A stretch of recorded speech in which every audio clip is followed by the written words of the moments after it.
The machines said I was unconscious. My family stood around my hospital bed and said they hoped I would never wake up. They were wrong about the machines. They were wrong about me. And that single mistake cost them everything they had been waiting to inherit. But I am getting ahead of myself. My name is Matt Harris. I was 58 years old when my family held a private discussion about how quickly my life should end. I lived in Naples, Florida, in a quiet Pelican Bay neighborhood where the lawns were trimmed, the houses were expensive, and most people believed the worst thing that could happen was a broken air conditioning system in August.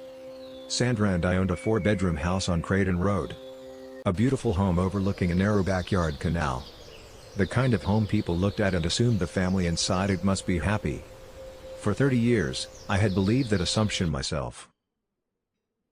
I built Harris Supply Solutions from almost nothing.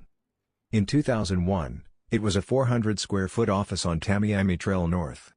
1 damaged desk. 2 telephones. A used computer that froze whenever I opened more than 3 programs. And 1 exhausted man trying to convince companies that he could move their supplies more reliably than competitors 10 times his size. By 2024, we employed 47 people.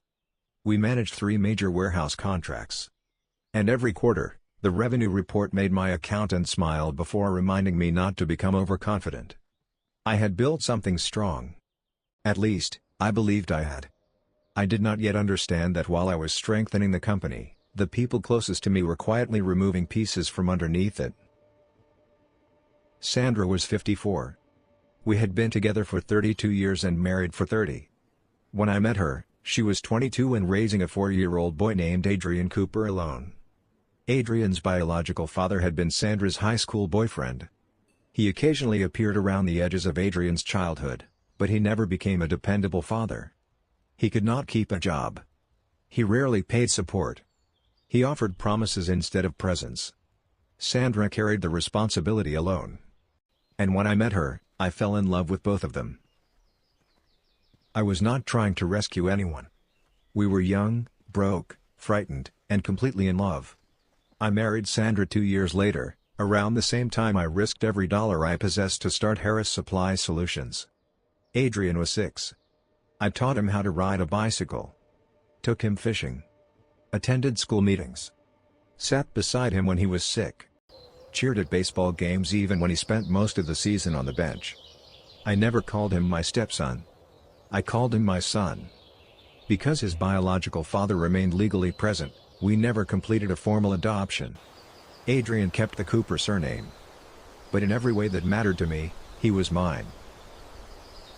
Years later, I made him vice president of operations.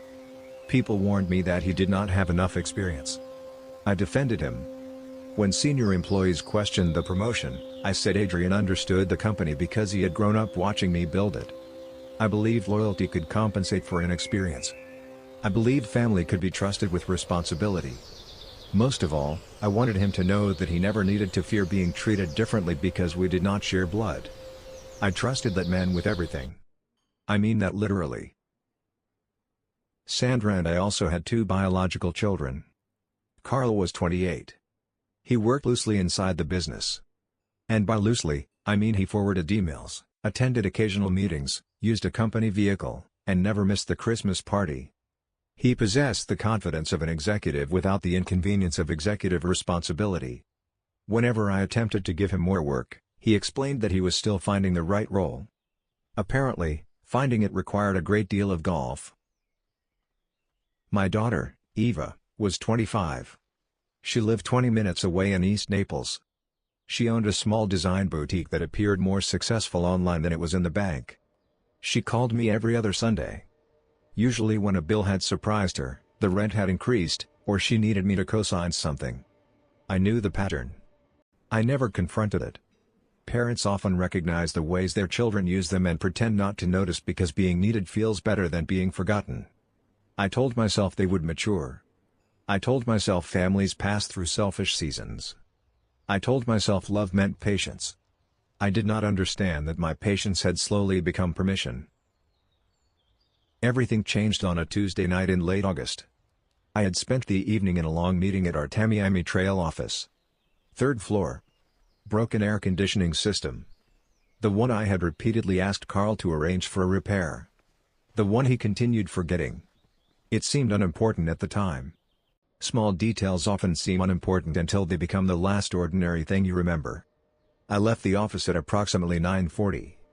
At a red light on US 41, I checked my phone. Sandra had sent a message. "Dinner is in the refrigerator." That was the final message I read before my life divided into two parts. Before the crash. And after it. The light turned green. I entered the intersection. A pickup truck ran the red light at high speed and struck the driver's side of my vehicle. There was no time to react. No dramatic final thought. No image of my family passing before my eyes. Only headlights. A violent impact. Then nothing. The paramedics later said I was fortunate to be alive. My seatbelt saved me. The side airbags protected my head. The angle of impact could have been worse. Doctors said many things while believing I could not hear them. That was their mistake.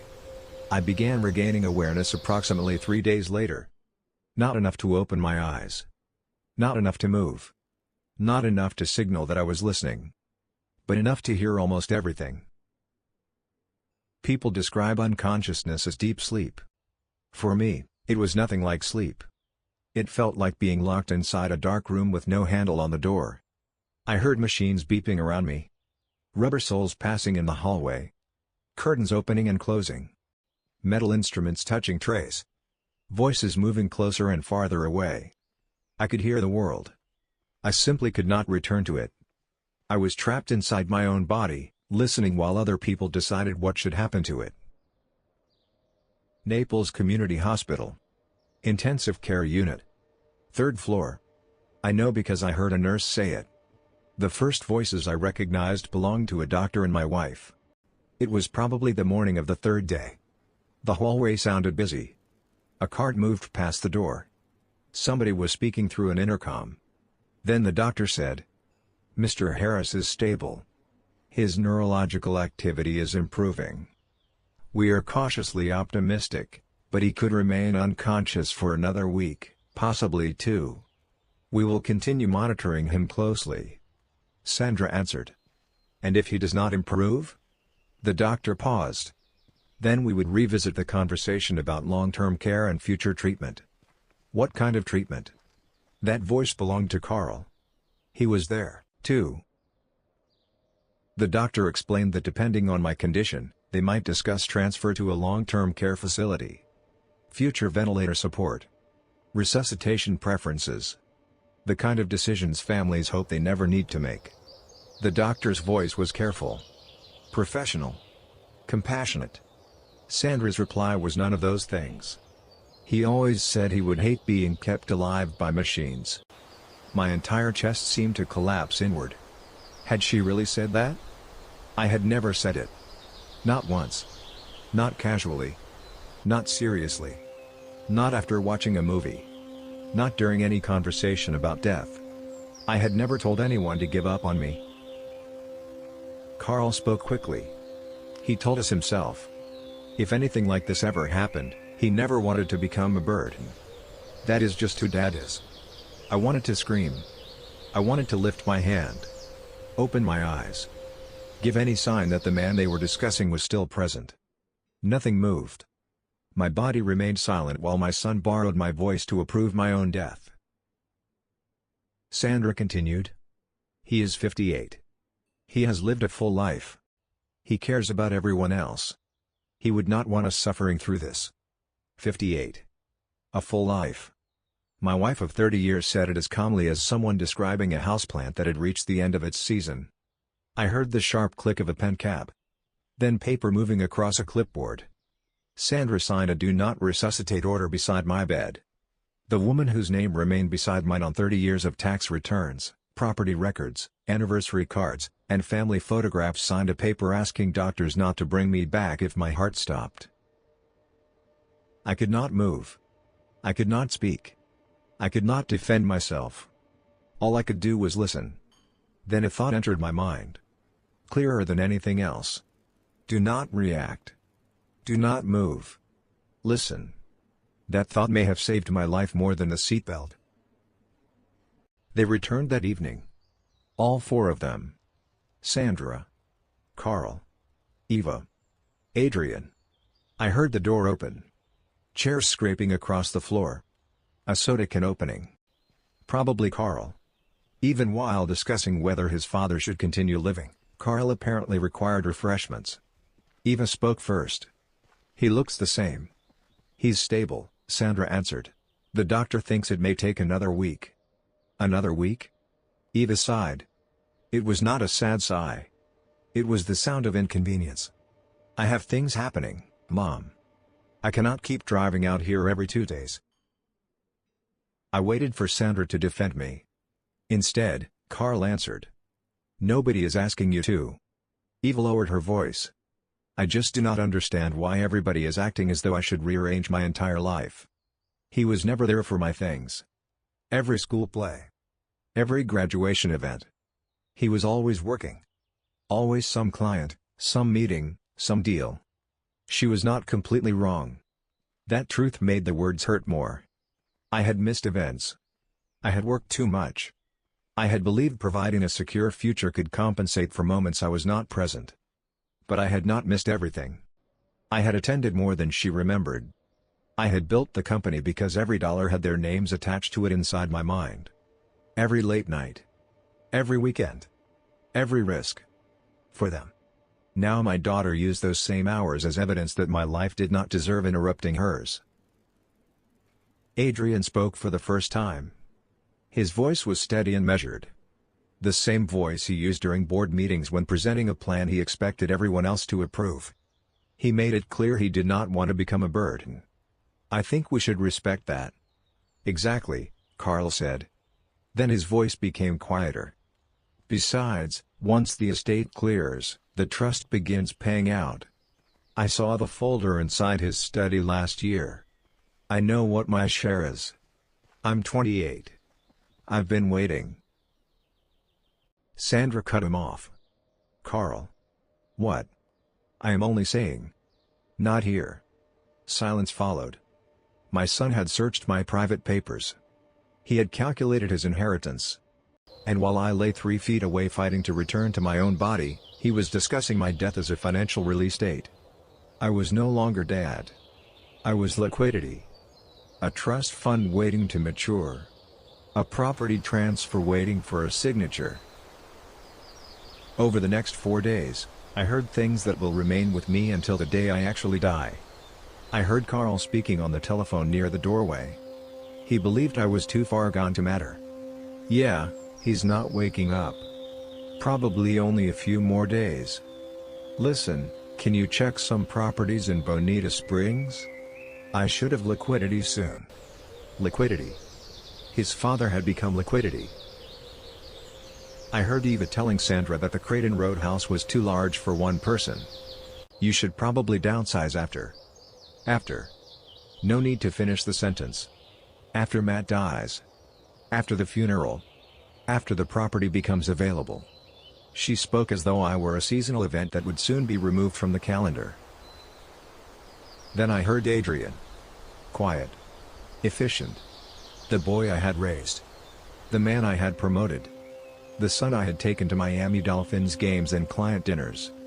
The man I had lent $20,000 to in 2019 because family helps family. He told Sandra. "The sooner the estate is settled, the cleaner everything will be. I can manage the transition at Harris Supply. I know where everything is." "I bet you do, Adrian." At the time, I did not fully understand what that sentence meant.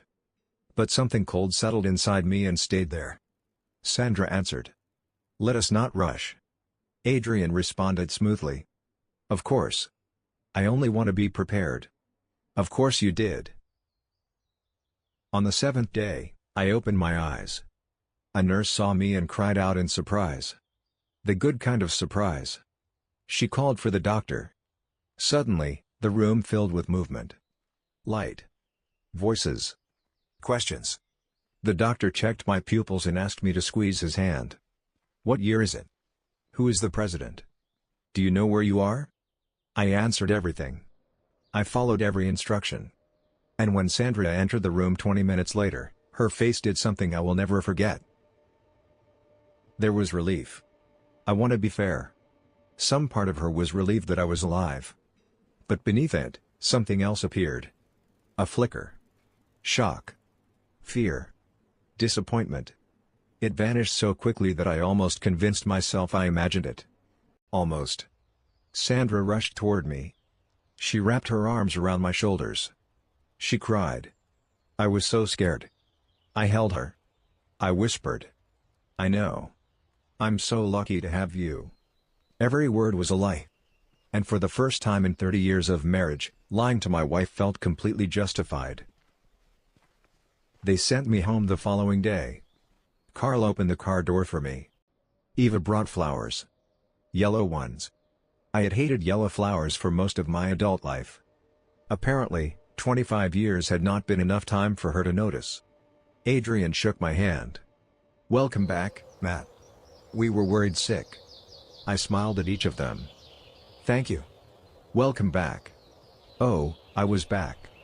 And I had nothing but time. There is a particular kind of silence that settles over a man who knows something nobody realizes he knows. I lived inside that silence for 4 weeks. Returning to the Creighton Roadhouse felt like walking onto a stage halfway through a performance. Everybody knew their lines. Everybody knew where to stand. And I, the man who was supposed to be dead, had wandered back into a play that no longer included him. Sandra adjusted my pillows. Carl carried my bag. Eva stocked the refrigerator. In 25 years, I could not remember her purchasing groceries for me once. Adrian stood in the doorway. We have everything handled at the office, Matt. Do not even think about work. Thank you, son. I said the word son. It tasted like ash. But I smiled. I sat inside my chair. Accepted Sandra's soup. Allowed Carl to speak slowly to me as though the accident had affected my ability to understand ordinary language. And I performed the most important role of my life. A tired, grateful, slightly confused 58-year-old man who wanted nothing except recovery. I was none of those things. During the second week, I told them I remained dizzy. I complained about headaches. I said my thoughts were not sharp enough for the office. Sandra believed me immediately. That revealed how little attention she had been paying during the years before the crash. Carl nodded sympathetically and returned to whatever Carl did with his days. Eva sent a message every 3 days. Adrian told me. Take all the time you need, Matt.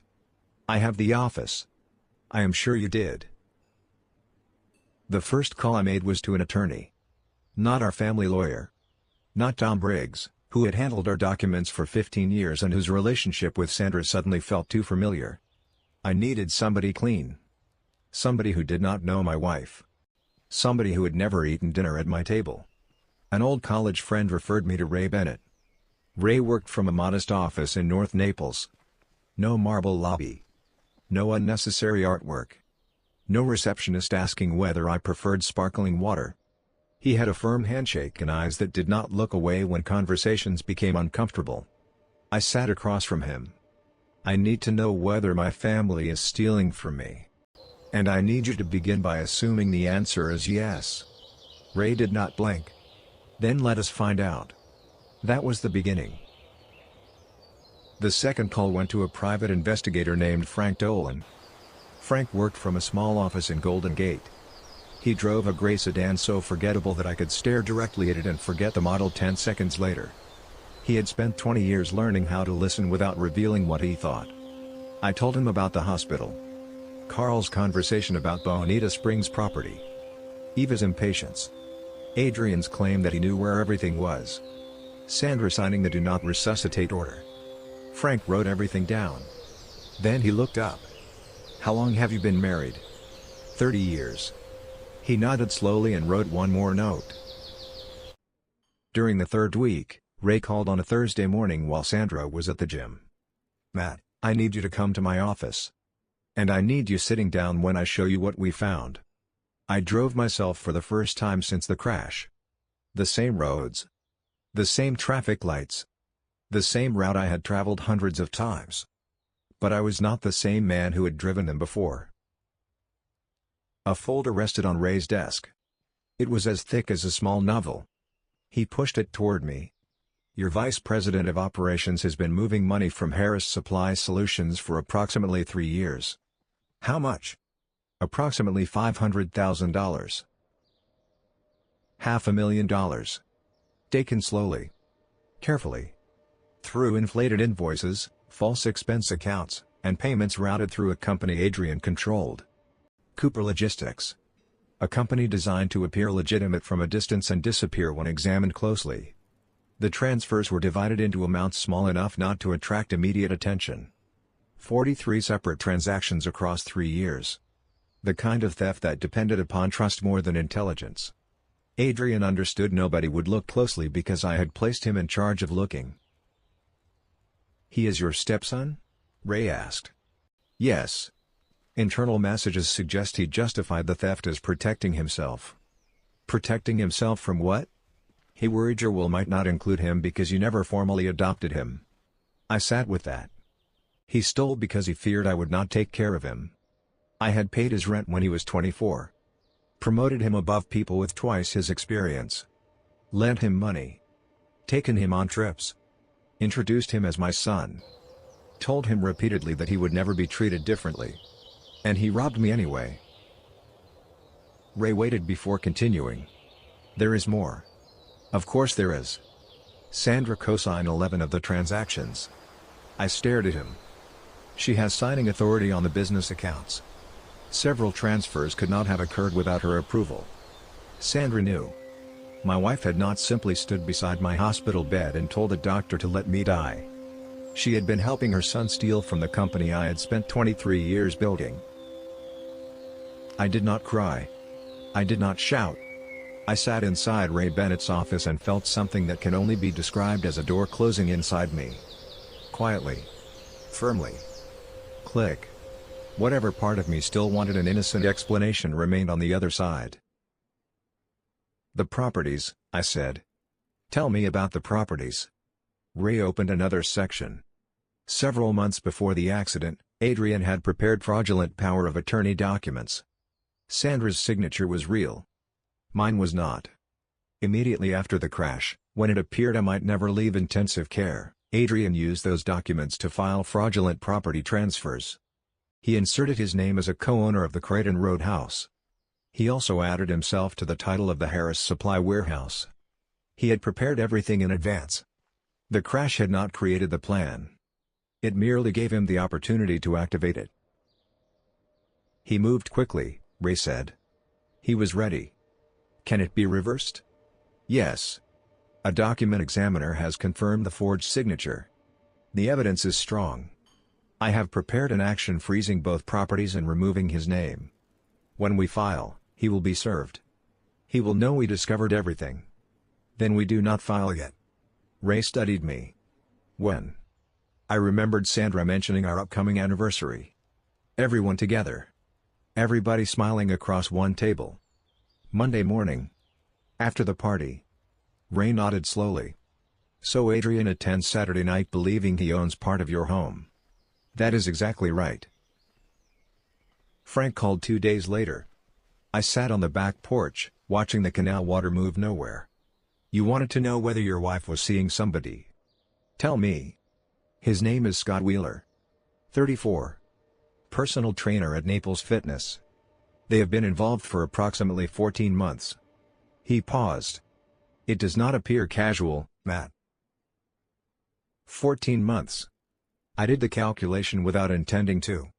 14 months earlier, Sandra and I attended a New Year's Eve party at a neighbor's house. She wore a blue dress. We danced beneath patio lights.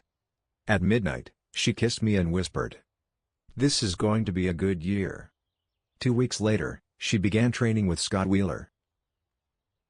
I placed the phone on the porch armrest. 30 years. Not 30 terrible years. That would have been easier. We had experienced real happiness. Cookouts. Vacations. Private jokes. Difficult seasons survived together. I was not a perfect husband. I worked too much. I carried stress into the house. Sometimes I believed paying for everything was the same as being emotionally present. But I showed up. I remembered anniversaries. I stayed beside her when she was sick. I built the life she was now dividing between her children and her personal trainer. A violent wave of nausea moved through me. My hands began shaking. I gripped the porch railing. I wanted to scream until my throat tore. I wanted to walk inside and smash every plate we had purchased together. I wanted Sandra to see the damage she had created. But I forced myself to breathe. I closed my eyes until the shaking slowed. If I broke now, they would not only take the money. They would take my control. Keep moving, Matt. There was one final piece I needed. An employee named Glenn Ferris worked inside our accounting department. He was 44. Sharp. Methodical. And unwilling to pretend a number made sense simply because somebody with a title wanted it approved. Carl had arranged for Glenn's demotion after what he described as a personality conflict. The actual conflict was that Glenn had corrected him twice. I contacted Glenn and asked him to meet me at a coffee shop on 3rd Street South. Glenn arrived 5 minutes early. He ordered black coffee. When I entered, he looked at me like a man who had been waiting a long time for one specific conversation. I knew something was wrong with the vendor accounts. He said it before I sat down. I reported it twice. Carl told me I was overstepping. But Carl was not running it. It was Adrian and your daughter. My coffee cup stopped halfway toward my mouth. Eva? Glenn slid a flash drive across the table. Adrian routed the primary payments through Cooper Logistics. But examine the secondary transfers. He issued monthly payments directly to Eva's design boutique. She discovered what Adrian and Sandra were doing approximately a year ago. And instead of telling you, she demanded a share to remain silent. My daughter had not merely ignored the theft. She had sold her silence. The boutique. The apartment. The clothes. The life she displayed online. All partly funded by revenue stolen from her father. Glenn became my inside source for the next 10 days.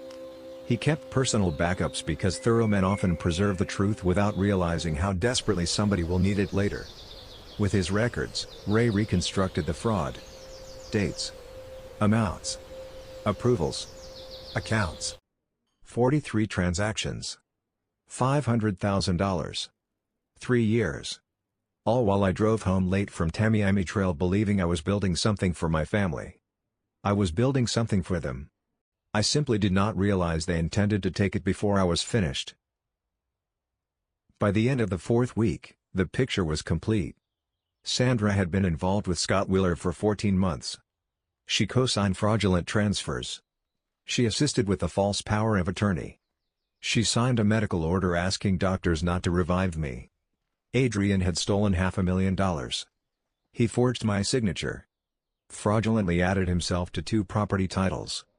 And while I lay unconscious, he encouraged my family to stop treatment. Eva discovered the theft. She demanded monthly payments to remain silent. Then stood beside my hospital bed and lied about what I wanted. Carl did not know about the affair or the larger fraud. But he searched my estate papers. Counted his inheritance. Used the word liquidity while I remained inside intensive care. They had each betrayed me differently. But they had all reached the same conclusion. My death would be more useful than my recovery. Ray's property lawsuit remained ready inside a drawer. It would be filed Monday morning. Adrian had no idea. As far as he knew, he owned part of my house and warehouse. As far as Sandra knew, I was at home eating soup and struggling to remember simple conversations. They believed I was weak. Confused. Dependent. I allowed them to continue believing it. They had 6 days left to enjoy the illusion. I moved $800,000 from our joint savings. The money came from corporate distributions issued in my name over many years. Sandra had never paid attention to the account because she assumed it would always remain available. I transferred everything legally into an individual account at another bank. I replaced the will. The old will had been generous. The new one was educational. I am not a vindictive man by nature. I am a logistics man. I appreciate sequence. Timing. Efficiency. Problems solved cleanly with minimal waste. What I planned was not revenge in the cinematic sense. It was not rage. It was logistics. I had one final delivery to make. Our 30th wedding anniversary was 6 days away. Sandra mentioned it cheerfully during dinner. We should do something special. I smiled across the table at the woman who had signed company money over to her son and spent Tuesday afternoons with another man. Absolutely. Let us invite everyone. Make it a real celebration. She smiled. Then she reached across the table and squeezed my hand. I squeezed hers in return. Every person involved would be inside the same room. And every one of them would receive exactly what they had earned. Nobody throws a party for a dead man walking. But that was exactly what my family did. Sandra planned the entire evening herself. 14 neighbors from Pelican Bay received invitations. Several couples we had known for years. The Hendersons from down Creighton Road. Our pastor from Grace Community Church. She ordered catering from an expensive restaurant on 5th Avenue South. She rented cocktail tables covered with white linen. She arranged lights across the backyard. Then she ordered a banner. 30 years. The Harris family. I found it rolled across the kitchen counter 3 days before the party. I stared at the words. The Harris family. Certainly. Let us celebrate that. The party began on a Saturday evening in late October. The kind of Naples evening when the heat finally loosens its grip after sunset. Lights stretched across our backyard. Their reflection moved across the canal, creating an image that appeared peaceful. Almost. Carl arrived first. He wore resort clothing, which was Carl's default style for every occasion. He struck my shoulder lightly. "You're looking good, Dad. You really recovered." "I feel wonderful." I smiled. "Better than I have in years." He had no idea how true that was. Eva arrived behind him. She hugged Sandra first. Then she handed me a card. I opened it immediately. "Dad, I am so glad you are still here. Love, Eva." I stared at her handwriting. I thought about the little girl who used to fall asleep inside the car after school. The child who once believed I could repair anything. I wondered when that girl disappeared. "Thank you, sweetheart." Adrian arrived last. He usually did. He believed arriving late made him appear important. He wore a blazer and shook my hand with both of his. The way he did whenever performing warmth rather than feeling it. 30 years, Matt. That is impressive. It certainly is. I have something for everyone tonight. A small gift. Adrian smiled. "What kind of gift?"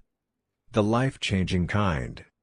He laughed because he believed I was joking. I was not. By 8 o'clock, the backyard was full. Neighbors laughed. Glasses touched. Sandra moved through the crowd wearing a green dress and the calm expression of a woman without secrets. Carl was drinking bourbon.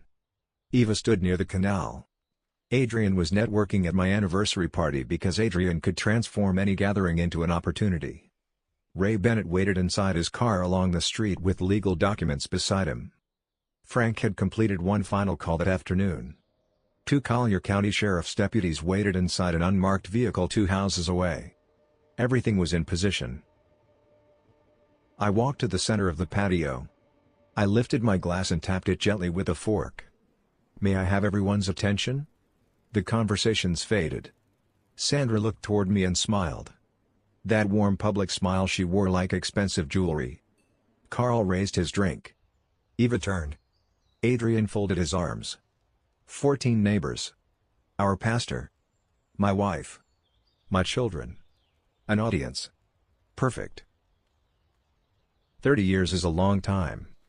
People nodded. You build something together. You sacrifice. You make choices every day and trust that those choices will be worth it. Somebody murmured. "That is right." I continued. Nearly dying has a way of clarifying things. Sandra tilted her head.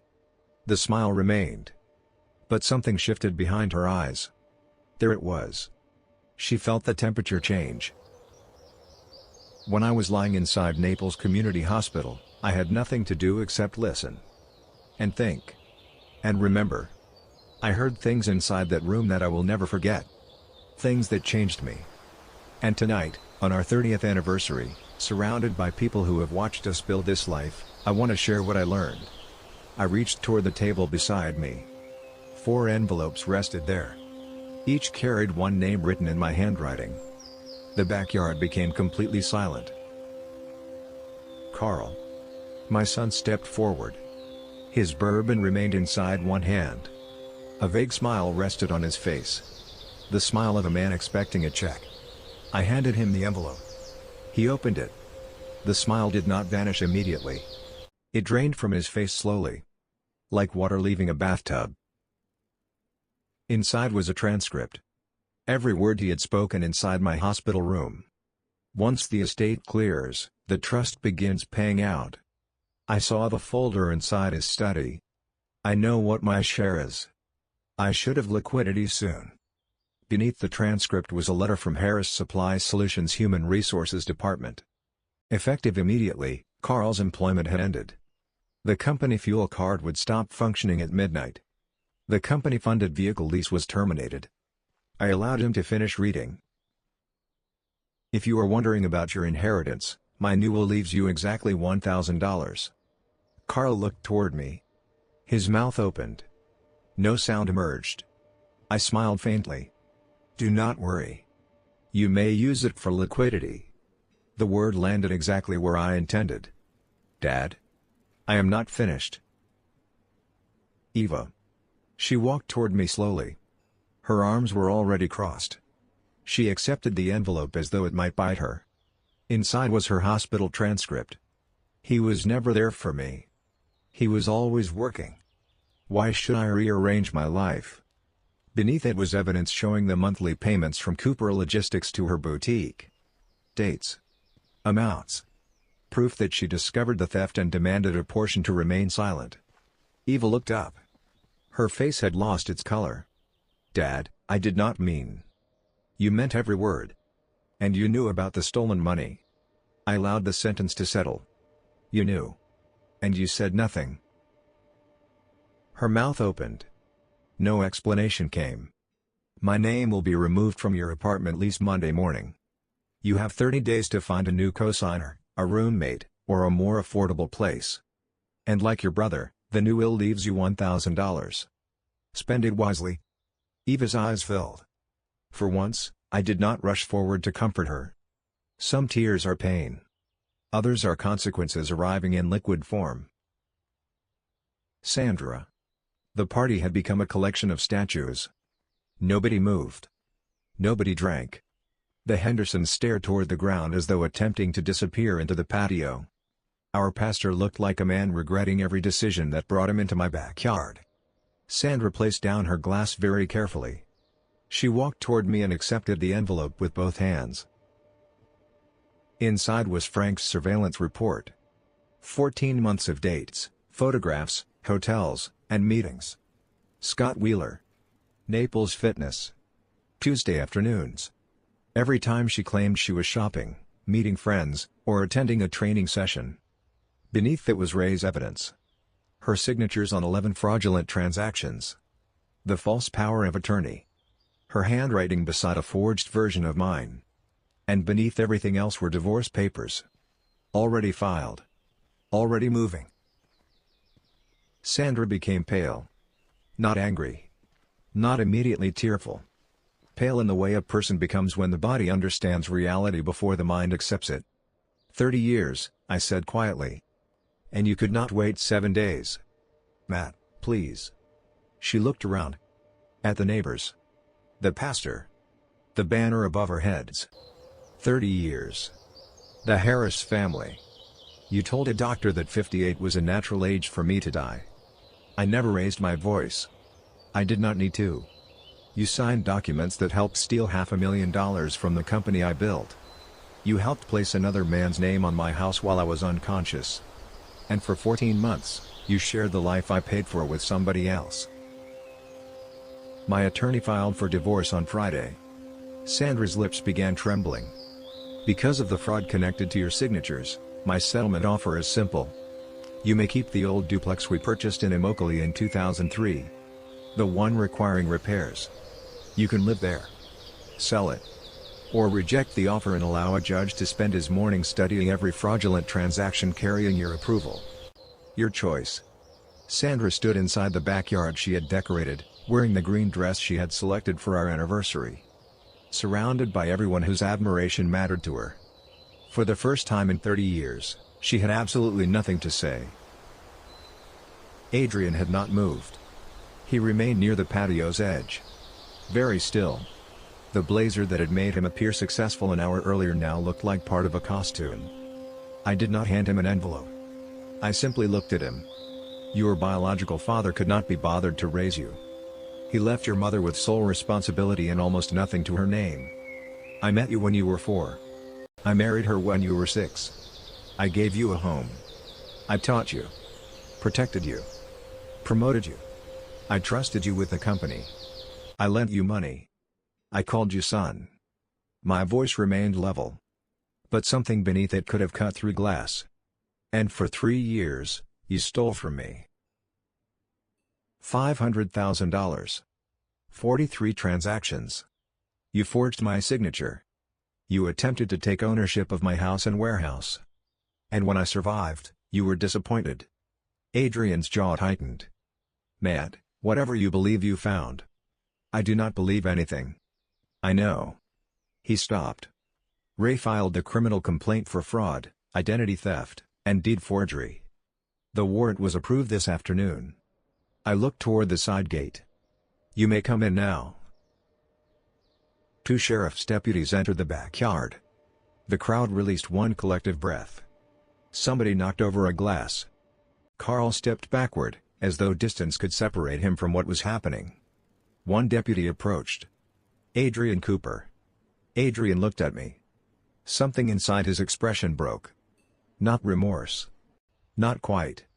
It was the specific devastation of a man who had gambled everything on another man remaining dead.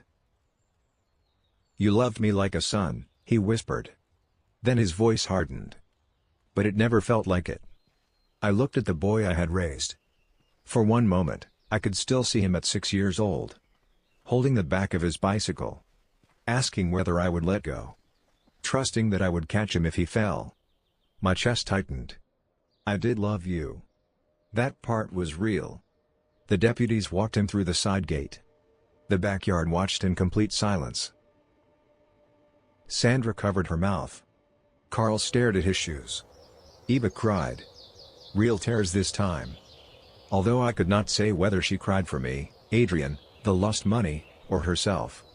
Perhaps she did not know either. I lifted my glass. Then I looked around at the neighbors. I want to thank everyone for coming tonight. I mean that sincerely. You should eat. The food is excellent. I selected the restaurant myself. A few stunned faces turned toward the catering tables. As for me, I finished the drink, placed the empty glass on the table, and buttoned my jacket. I am 58 years old. I have at least 30 good years remaining. I have a company that is still standing. I have a foundation in my mother's name. And for the first time in a very long time, I do not have one person inside my life who has not earned the right to be there. I walked through the house. Past family photographs. Past the dining table where Sandra and I had eaten thousands of meals. Past the staircase my children once ran down on Christmas mornings. Then I opened the front door and stepped into the warm Naples night. My car was packed. It had been packed since Thursday.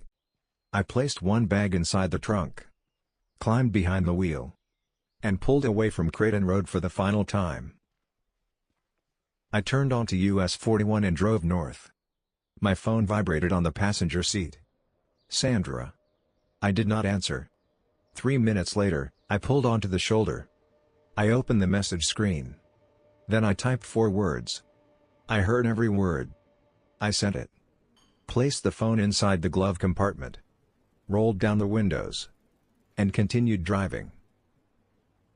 For days after the crash, my family believed I was trapped inside darkness. They were right about that part.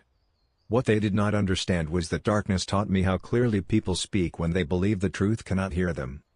Sandra revealed what 30 years meant to her. Carl revealed what he believed a father was worth. Eva revealed the price of her silence.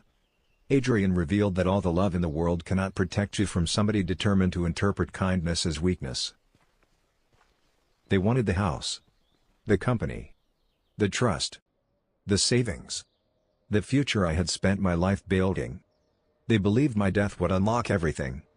Instead, my survival exposed them. The machines said I was unconscious. My family believed I could not hear them. They were wrong. I heard every lie, every impatient sigh, every calculation, every plan. And when I finally opened my eyes, I did not waste the truth by shouting it too early. I organized it, documented it, protected it, then delivered it to every person who had earned a copy. People may call what happened revenge. Perhaps part of it was. But revenge was never the most important thing. The most important thing was refusing to die for people who had already decided my life was finished. It was understanding that love without loyalty becomes access. Patience without boundaries becomes permission. And generosity without accountability can turn the people you help into people who believe they own you. I did not lose my family that night. I lost them inside the hospital room. The anniversary party simply made the separation official. That night, the banner still hung above the backyard. 30 years. The Harris family. But beneath it stood a wife who had signed away her husband's life. A son who had counted his inheritance before the funeral. A daughter who sold silence for monthly payments. And a man I raised as my own being escorted through the gate for attempting to steal everything I built. The banner celebrated something that had stopped existing long before the guests arrived. I was 58. Sandra had called that a full life. She was wrong. My full life did not end inside Naples Community Hospital. It began the moment I drove away from Creighton Road with nobody left to deceive me. They wanted an inheritance. They received consequences. They wanted my silence. They received the truth. They wanted me dead.